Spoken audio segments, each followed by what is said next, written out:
அவங்களுக்கு என்ன ரெக்ரியேஷன் என்ன அப்படின்னு அங்கே போனால் state of the art gym ஒன்று இருக்குது.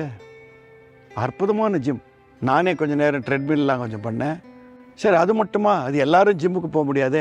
ரெக்ரியேஷன் என்ன பார்த்தா இன்டோர் கேம்ஸ் எவ்வளோ இருக்குது. மை காட், அங்கே ஒரு செட் உட்காந்து கேரம் போர்ட் ஜாலியாக விளையாடிட்டு இருக்காங்க. நானும் கொஞ்சம் தட்டிட்டு வந்தேன். அஃப்கோர்ஸ் நான் தட்டும்போது ஸ்ட்ரைக்கர் தான் உள்ளே போச்சே தவிர காயின் உள்ளே போல். அது எனக்கு பிடிச்ச டேபிள் டென்னிஸ் கேம் இருக்குது, அதையும் 2 தட்டிட்டு வந்தேன். அப்புறம் இந்த போர்ட் கேம்ஸ் அது பியூட்டிஃபுல்லாக இருக்காங்க. அப்புறம் கொஞ்சம் தூரம் தள்ளி போனான்னா ஒரு ஷட்டில் கோர்ட்டே இருக்குது. பிரமாதமாக ஆடிட்டுருக்காங்க இங்கே ஷட்டில். அவங்கள கேட்டால் சொல்கிறாங்க, நாங்கள் ஃபேஸ் 6 ஃபேஸ் 5 ஃபேஸ் 4க்கெல்லாம் நாங்கள் டோர்னமெண்ட்ஸே வச்சு நடத்துவோம், இன்னும் கொஞ்சம் நாளில் பெரிய டோர்னமெண்ட்டே நடக்க போகுதுன்னார். நம்மலாம் என்ன சொல்லுவோன்னா, வயசாகி போச்சியா அப்படின்னு சில பேர் சொல்லுவாங்க. இங்கே இருக்கிறவங்களாம் அப்படி சொல்கிறாங்க, வயசாகி போச்சு சார் அப்படிங்கிறாங்க.